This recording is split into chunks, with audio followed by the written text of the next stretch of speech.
Let me ask you something. Are you tired of doing everything right but still struggling with your blood sugar? Maybe you are counting every carb, taking your medication seriously, and exercising regularly, but something still feels off. I get it. I have spent years studying diabetes management, and here's what most people don't realize. It is not always about what you're doing wrong. It is often about what is missing. Let me give you a quick preview. The first mineral is something your body desperately needs, but ironically, high blood sugar makes you lose it faster than normal. Even more interesting, taking it at the wrong time means you are only getting about 20% of its benefits. And the second one is fascinating. It is directly involved in how your body stores and uses insulin, but most people are depleting it daily without even knowing it. The third mineral is truly a game changer. Studies show that it can improve insulin sensitivity by up to 40%, but here's a kicker. Most supplements contain a form that your body can barely absorb. And the fourth one works like a master key for your cells, helping them respond to insulin better, but timing is crucial here. Take it at the wrong time, you might as well be throwing your money away.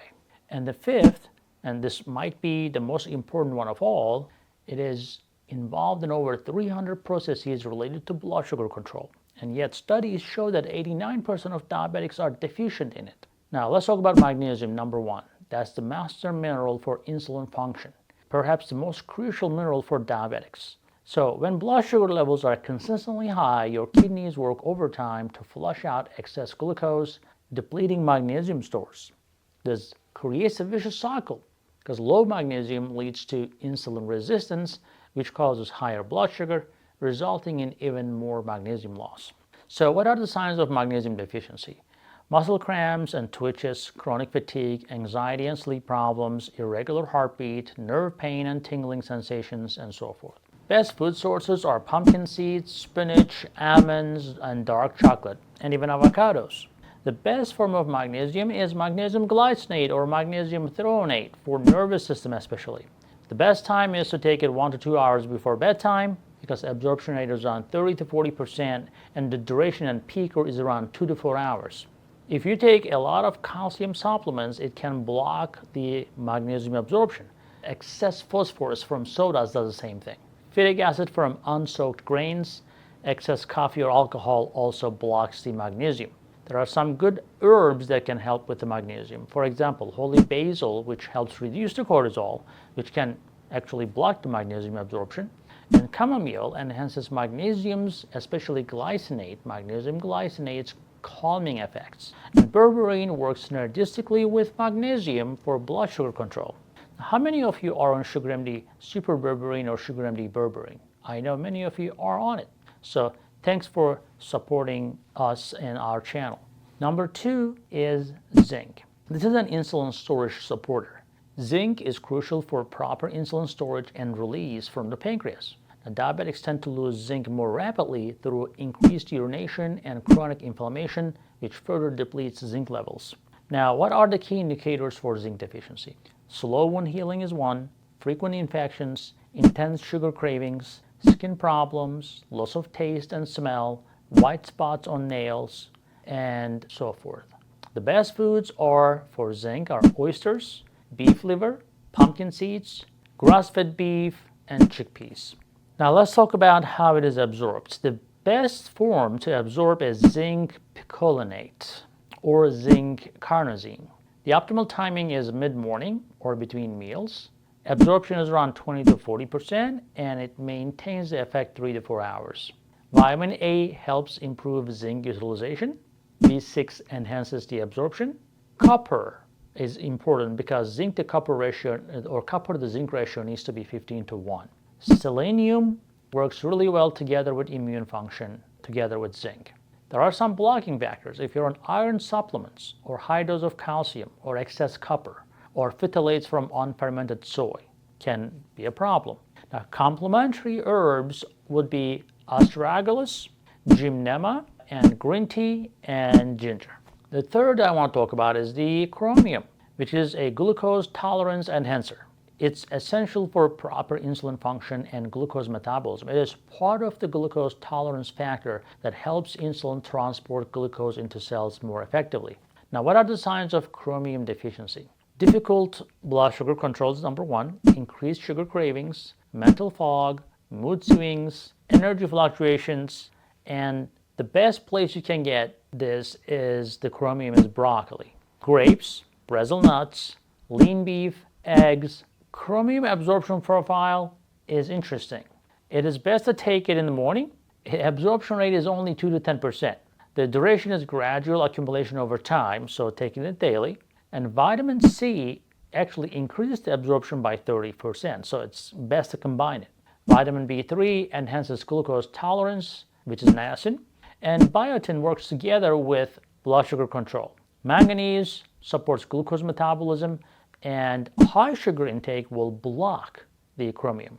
Antacids, which many of you are on, processed foods can be a problem for absorption. Cinnamon is good complementary herb because it enhances insulin sensitivity. Bitter melon also supports the glucose metabolism. Fenugreek works synergistically with chromium for blood sugar control, and turmeric, which also helps chromium reduce the inflammation.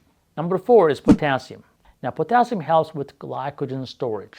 It's crucial for that purpose, but also helps maintain proper insulin levels. Without adequate potassium, your body struggles to store glucose properly between meals. Now, what are the signs of potassium deficiency? Muscle weakness, fatigue, irregular heartbeat, blood pressure fluctuations, increased thirst. The best food sources would be avocados, sweet potatoes, bananas, white beans, and make sure that bananas are not too ripe. Let me share something fascinating about potassium that most doctors never mention. While they might tell you to eat a banana, they are missing a crucial detail about when and how your body actually uses this vital mineral.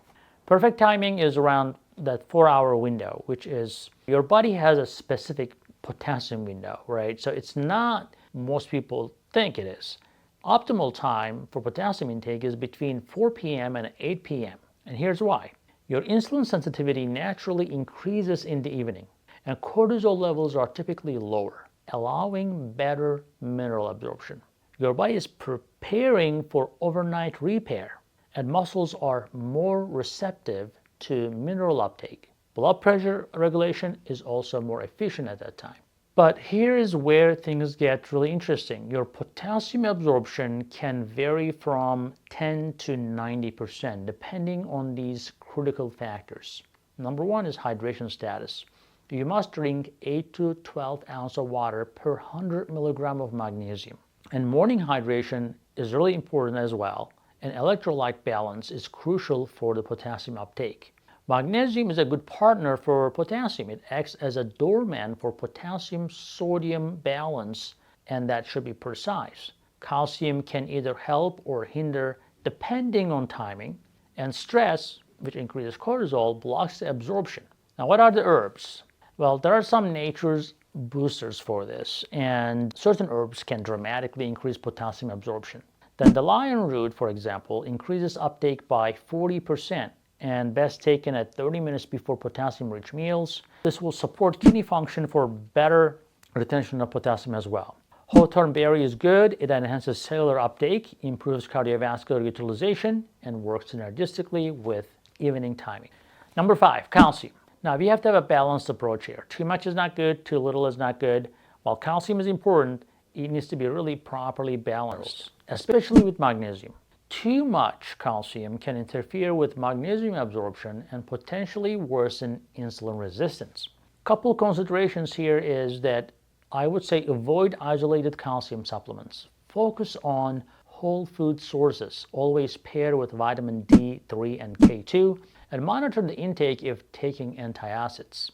Best food sources are sardines, especially with bones, kale, chia seeds, plain yogurt, almonds, and the best form is calcium citrate. Why? Because it is the most bioavailable form of calcium. Calcium hydroxyapatite is actually really good for the bone health. And calcium malate is really gentle on digestion if you are getting constipated from calcium. And I would say avoid calcium carbonate. That's the poorest absorption, and you have to take it with a meal for it to be absorbed at all. I would say split your doses. If over 500 milligram that you're taking, take it with dinner if you're taking only once a day, and avoid late night dosing. 20 to 30% from the supplements are absorbed, but from the food it can go up to 40-45%, and you can increase even more with the vitamin D supplementation. Of course, the absorption goes down as we get older, and it is actually enhanced during the weight-bearing exercises. It peaks at around 2 to 3 hours in your blood. If you're checking your calcium in the blood and your doctor thinks your calcium is high, maybe skip the calcium before you go take the test. Storage occurs over 12 to 24 hours, and bone remodeling takes months. Regular dosing is really needed for maintenance. Best is again from the food. Vitamin D3 will increase the absorption by up to 65%, and vitamin K2 directs the calcium to bones instead of your arteries. Magnesium is required for proper utilization, and zinc supports bone matrix formation, so it's always good to combine. Oxalates can block the absorption. Phytic acid, excess phosphorus from sodas, high-dose iron supplements, excessive fiber intake, all of that can be a problem. Horsetail is really rich in silica for bone health, which helps the calcium, and red clover contains isoflavones, which is always good. To maximize the absorption, go for 7 to 10 cups of vegetables daily. Consider mineral supplements if only needed, for calcium especially.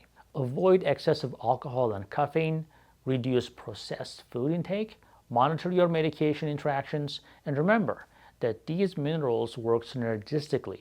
A deficiency in one can affect the other's function. Always consult with your doctor as well if you're not sure.